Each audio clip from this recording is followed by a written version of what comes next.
दोस्तों, इस वीडियो में जो है हम चर्चा करेंगे काफ़ी जो प्रश्न है आपको शेयर्स को लेके, और आपने जो सपोर्ट रेजिस्टेंस पर भी जो है जो वहाँ पर जो है डिस्कशन के लिए कहा है, और आलोक इंडस्ट्रीज के बारे में भी जो खबर आई है, इन सारी चीज़ों पर जो है डिस्कशन करेंगे। दोस्तों, स्वागत है आपका आपके अपने चैनल टीके मनी में। मेरा नाम है Tribhuvan, NSM certified in equity derivatives में। दोस्तों, चर्चा की शुरुआत करते हैं। अच्छा, आप लोगों ने जो है कमेंट्स में जो सवाल किया है, इधर ये सपोर्ट रेजिस्टेंस जो है ये थोड़ा निकालना हमें भी बताइए।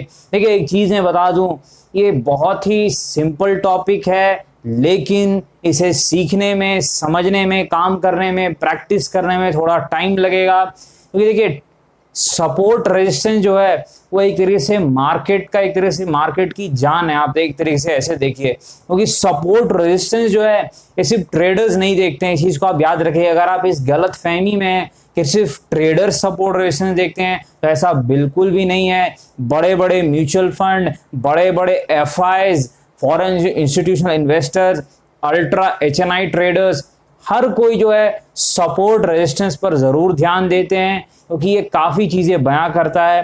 तो सपोर्ट और रेजिस्टेंस पर जो है एक पूरी डिस्कशन हम करेंगे। अच्छा, आपको पता है कि सैटरडे संडे को, शनिवार रविवार को मैं वीडियो नहीं बनाता हूँ यूट्यूब पर, क्योंकि रिलैक्स करता हूँ और थोड़ा चार्ट्स भी देखता हूँ। तो टेलीग्राम पर मैंने सोचा है कि यहाँ पर जो है कल और संडे को हम डिस्कशन करेंगे सपोर्ट रेजिस्टेंस के बारे में। तो जो नए लोग हैं वो जो है टेलीग्राम चैनल पर आ सकते हैं।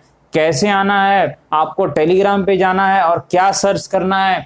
टीके मनी। आपको बस सर्च करना है टीके मनी, और वहां पर जो आ जाएगा, आप वहां जाके टेलीग्राम पे जुड़ सकते हैं। वहां पर हम डिस्कशन करेंगे। देखिए, समय लगेगा, एक बार में जो है सपोर्ट रेजिस्टेंस नहीं समझ में आएगा, क्योंकि सपोर्ट भी काफी प्रकार के होते हैं। ट्रेडर्स का सपोर्ट होता है जो मूविंग एवरेज के थ्रू भी निकाला जाता है, या फिर एक हॉरिजॉन्टल लाइन सपोर्ट होता है, एक जो है ट्रेंड लाइन का सपोर्ट होता है, और एक इन्वेस्टर्स का सपोर्ट होता है, जैसे आपका 200 दिन का moving average, 200 day moving average, या 1 ईयर का लो जो होता है। तो काफी चीजें हैं, वो डिटेल में डिस्कशन हम धीरे धीरे वहां पर करेंगे। तो यहाँ पर उसको चर्चा की जो है आगे शुरुआत करते हैं। अच्छा, जो सवाल आपने पूछा था एक्सिस बैंक के ऊपर, देखिए एक्सिस बैंक उन बैंकों में है तो काफी अच्छा बैंक फंडामेंटली और टेक्निकली 1-2 साल पहले तक तो था। अब ये कोरोना वायरस जब से आया है, वहां से जो है एक्सिस बैंक में टेक्निकली कुछ वीकनेस आई है, क्योंकि फंडामेंटली आपको पता है कि बैंकों में दिक्कतों की जो है एक समस्या है कि बैंकों में कुछ दिक्कत हो सकती है, इस कारण से गिरावट हुई है। लेकिन जो मैनेजमेंट है, काफी जबरदस्त मैनेजमेंट है। एचडीएफसी लाइफ से जो है यहाँ पर इनके जो है सीईओ साहब आए हैं, तो मेरे ख्याल से जो है काफी अच्छा जो है प्रदर्शन एक्सिस बैंक लॉन्ग टर्म में करेगा। शॉर्ट टर्म में दिक्कतें हो सकती है। क्यों हो सकती है? देखिए, बैंकों के एनपीए बढ़ सकते हैं। मैं हर वीडियो में ये चीज कहता हूं, आपको पता है इकोनॉमी का जो है थोड़ा बहुत जो है दिक्कत यहाँ पर है, तो इस कारण से हो सकता है कि दिक्कतें हो। लेकिन एक्सिस बैंक फंडामेंटली अच्छा स्टॉक है। मैं इस स्टॉक को काफी जो है पसंद भी करता हूँ।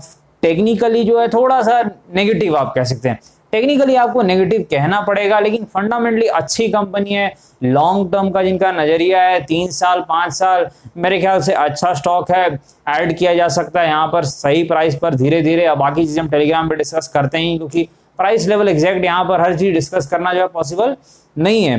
तो एक्सिस बैंक फंडामेंटली टेक्निकली थोड़ा वीक जरूर है, पर फंडामेंटली अच्छी कंपनी है। मैनेजमेंट क्वालिटी बहुत अच्छा है।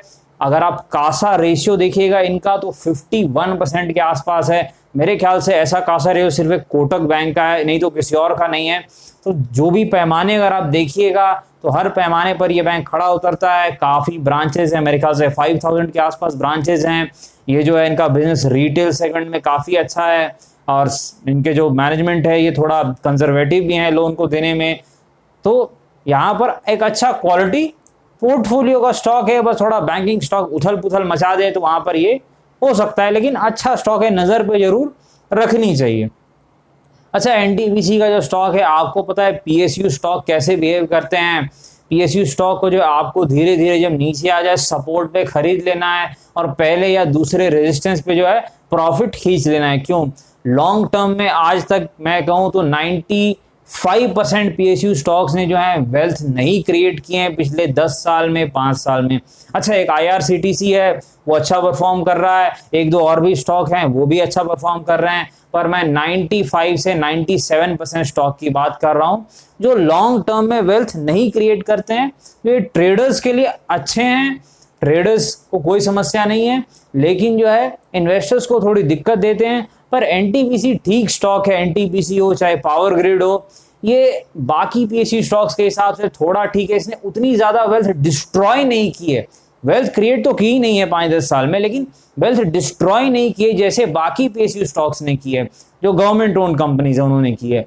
तो यहाँ पर एनटीपीसी जो है यहाँ पर मेरे ख्याल से 105 तक गया था और वहां से एक बिकवाली आ रही है, तो मैं एक बार चार्ट पर देख लूंगा। मेरे ख्याल से ऐसा मुझे याद है कुछ सपोर्ट के आसपास ये आ रहा है, तो यहाँ टेक्निकली बाई जरूर किया जा सकता है। मैं देखूंगा एक बार चार्ट पर थोड़ा ध्यान से, पर यहाँ पर मेरे ख्याल से 2-3% डिविडेंड यील्ड भी ये देते हैं, इसमें कोई शक नहीं है। पर पीएसयू स्टॉक्स का आपको पता है कि वो जो है लॉन्ग टर्म में इन्होंने अभी तक वेल्थ क्रिएट नहीं की है। अगर आगे गवर्नमेंट की कुछ पॉलिसीज चेंज होती है, उस कारण से अगर डाइवर्समेंट होता है या कुछ और चीजें होती है, अच्छी न्यूज आती है, तो मुझे पता नहीं, लेकिन जो इतिहास है मैं वो आपसे शेयर कर रहा हूँ। एनटीपीसी के साथ एक पावर ग्रिड भी है, पावर ग्रिड इससे थोड़ा अच्छा स्टॉक है, इसमें कोई शक नहीं है। पावर ग्रिड ने कहीं ना कहीं जो है इससे ज्यादा वेल्थ क्रिएट किया है और वेल्थ डिस्ट्रॉय भी कम किया है। तो एनटीपीसी पावर ग्रिड दोनों एक तरीके से भाई हैं। पावर ग्रिड थोड़ा ज्यादा अच्छा है, इस चीज का ध्यान दीजिएगा। बाकी ट्रेडर्स को तो लेवल देखना होता है यहाँ पर। अच्छा, अगला जो स्टॉक है आलोक इंडस्ट्रीज। देखिए, आलोक इंडस्ट्रीज के बारे में आपको पता है, हमने जो सपोर्ट जोन के आसपास कहा था कि वहां से एक बाउंस आना चाहिए अच्छा, और हमने टारगेट भी दिया था 34-36 का जो रेजिस्टेंस जोन है। अच्छा, क्यों दिया है ये आपको पता है, इस एरिया में जो है ट्रेडर्स जो है प्रॉफिट बुकिंग कर सकते हैं। आपको पता है ट्रेडर्स जो है वो रेजिस्टेंस सपोर्ट पर बहुत ज्यादा ध्यान देते हैं। इन्वेस्टर्स तो ध्यान, बड़े सपोर्ट पर तो इन्वेस्टर्स भी ध्यान देते हैं, और बड़े रेजिस्टेंस पर जैसे 40-45 का रेजिस्टेंस है वहां तो इन्वेस्टर्स भी ध्यान देंगे। जैसे बड़े सपोर्ट पर ट्रेड इन्वेस्टर्स ने भी ध्यान दिया था जो 26-28 का सपोर्ट था, क्योंकि बड़े सपोर्ट पर जो मैंने मार्केट में एक्सपीरियंस की है कि हमेशा जो है बड़े प्लेयर्स जो है एक्टिव रहते हैं। तो यहाँ पर बड़ा सपोर्ट आपको पता था 26-28 का, वहीं से बाउंस आया। अब एक ट्रेडर्स का रेजिस्टेंस है, रेजिस्टेंस क्या होता है आपको पता है, वो एरिया जो एक स्टॉक जब ऊपर जाता है तो वहां उसको रोकने का प्रयास करता है, एक अवरोध जो है वो पैदा करता है। कौन सा एरिया है? अच्छा, 34-36 का वो एरिया है। ये जो एरिया यहाँ पर हमें रिव्यू करना पड़ेगा, इसलिए मैंने 26 के लेवल से जो बाउंस आया जो 27 से, तो वहां पर जो है पहले मैंने कहा था कि 26-20 से बाउंस आएगा, और हमारा जो टारगेट लेवल था, फर्स्ट टारगेट वो 34-36 का रेजिस्टेंस जो है। आप देख सकते हैं जो लेवल मैंने मार्क किया है, ये एरिया जो है ये रेजिस्टेंस का काम कर सकती है। अच्छा, वॉल्यूम अगर हो जाए ज्यादा वॉल्यूम हो जाए और रेजिस्टेंस को तोड़ दे, तो आपको फिर 40-45 का बड़ा रेजिस्टेंस दिख सकता है, जो कि हमारा टारगेट 2 हो सकता है। लेकिन प्रोसेस है उसके लिए। क्या प्रोसेस है? पहले छोटे रेजिस्टेंस को क्लियर करना होगा, जो पहला अवरोध है उसे क्लियर करना होगा, जहां ट्रेडर्स प्रॉफिट बुकिंग करेंगे जिन्होंने लिया है, या फिर जो है थोड़ी सेलिंग भी कर सकते हैं वहां पर। और उसके बाद अगर उस एरिया को निकाल लेता है तो फिर 40-45 ही दूसरा पड़ाव है, उसके बाद ही आगे की चर्चा होगी। अच्छा, एक खबर जो है मेरे ख्याल से आप लोगों को पता चली गई होगी, बीएसई के वेबसाइट पर आई है कि यहाँ पर जो है 115 करोड़ इक्विटी शेयर जो है रिलायंस इंडस्ट्रीज को अलॉट किए गए। ये जो रेजोल्यूशन प्लान था जो आपको पता ही है, जो रिलायंस इंडस्ट्रीज और JM financial asset reconstruction company ने मिल करके जो रेजोल्यूशन प्लान किया था, उसी के तहत ये चीजें हो रही हैं। और रिलायंस इंडस्ट्रीज आपको पता ही है, और जेएम फाइनेंशियल जो है एक एनबीएफसी कंपनी जो काफी स्पेस में है, म्यूचुअल फंड भी है और भी चीजें करते हैं, और एसेट रिकंस्ट्रक्शन स्पेस में भी है, जहां ये जो है स्ट्रेस्ड एसेट्स को खरीदते हैं और वहां पर ही अच्छे प्राइस में ये अपना जो है प्रॉफिट भी लेते हैं। तो जेएम फाइनेंशियल्स और इन्होंने मिल करके जो यहाँ पर जो की है, मेरे ख्याल से 115 करोड़ के जो अलॉटमेंट जो रिलायंस इंडस्ट्रीज को हुए हैं, तो 160 करोड़ के अलॉटमेंट जेएम फाइनेंशियल्स को है, जो रेजोल्यूशन प्लान तय हुआ था उसके तहत। अच्छा, अब जो है पैटर्न जो यहाँ पर दिख रहा है आपको, आप यहाँ पर पढ़ भी सकते हैं।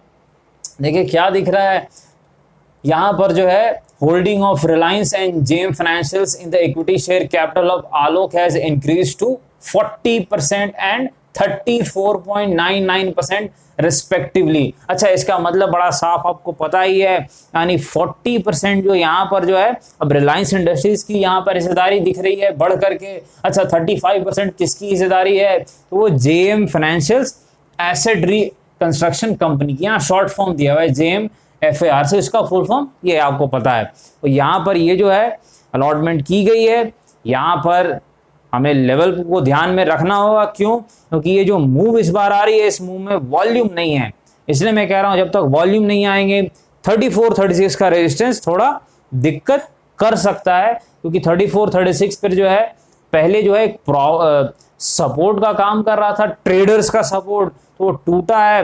तो मेरे ख्याल से ट्रेडर्स एक बार जरूर कुछ ना कुछ प्रॉफिट लेने के लिए वहां आसपास आ सकते हैं, थोड़ा ध्यान दीजिएगा। अच्छा, अगला स्टॉक जो है ग्रैन्युल्स का है, फार्मा कंपनी है, गजब के रिटर्न दे हुए हैं। मेरे ख्याल से 3-4 साल तक ये स्टॉक 100 रुपए के आसपास घूमते रहता था, आज 400 के आसपास है, 350 कुछ एग्जैक्ट प्राइस है। एक चीज मैं बता दूं, ये स्टॉक काफी ज्यादा भाग चुका है, इसमें कोई शक नहीं है। कंपनी फंडामेंटली बहुत अच्छी है, टेक्निकली बहुत अच्छी है, पर इतना ज्यादा भाग चुका है, थोड़ी सी भी कुछ बैड न्यूज आती है या कुछ भी नेगेटिव होता है तो स्टॉक बहुत ज्यादा भाग चुके थे, उनमें अच्छी गिरावट हो सकती है। और फार्मा स्टॉक्स बड़े वोलेटाइल होते हैं, तो जब चल रहे हैं तो चल रहे हैं, एक तरफ गिरने लगेंगे तो गिरेंगे। तो ग्रैन्युल्स पर आपको ध्यान देना है।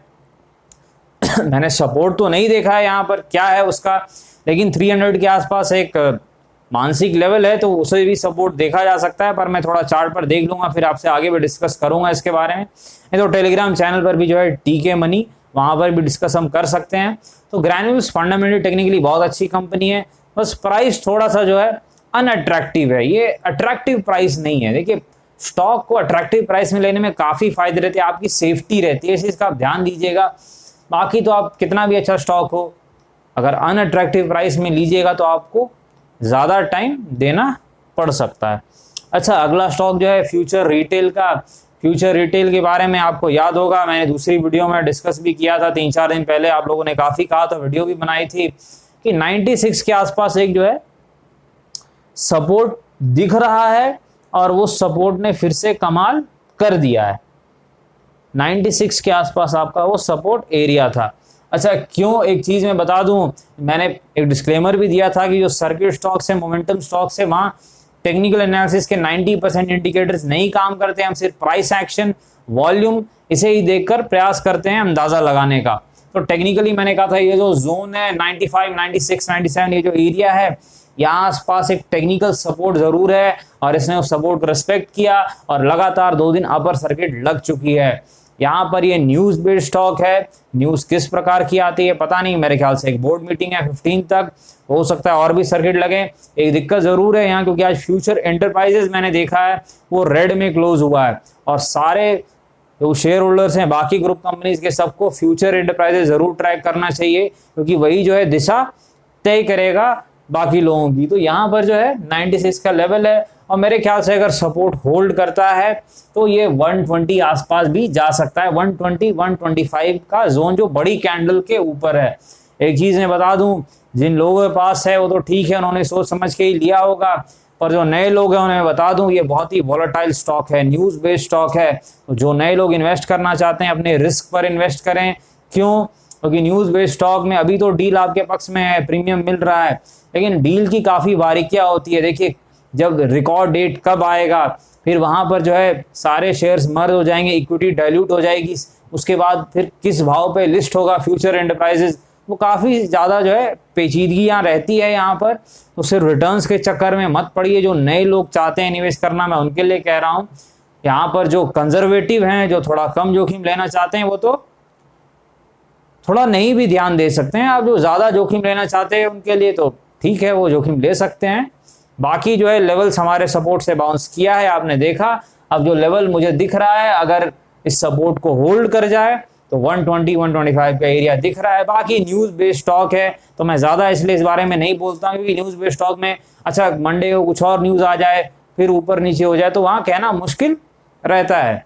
पर ये कुछ चीजें आप ध्यान दीजिएगा, और फ्यूचर एंटरप्राइजेस के स्टॉक को जरूर ट्रैक कीजिएगा, वही दिशा तय करेगा। तो वीडियो ठीक लगी है लाइक कर सकते हैं, सब्सक्राइब करके नोटिफिकेशन ऑल क्लिक कर सकते हैं। और आपको पता है कि ये वीडियो डिस्क्लेमर क्या है कि ये वीडियो जो है एजुकेशनल और इन्फॉर्मेशनल पर्पस के लिए बनाई गई है, तो कृपया अपने वित्तीय सलाहकार से संपर्क करें। कोई भी फैसले लें, बाजार में अनेक प्रकार की जोखिम है। धन्यवाद।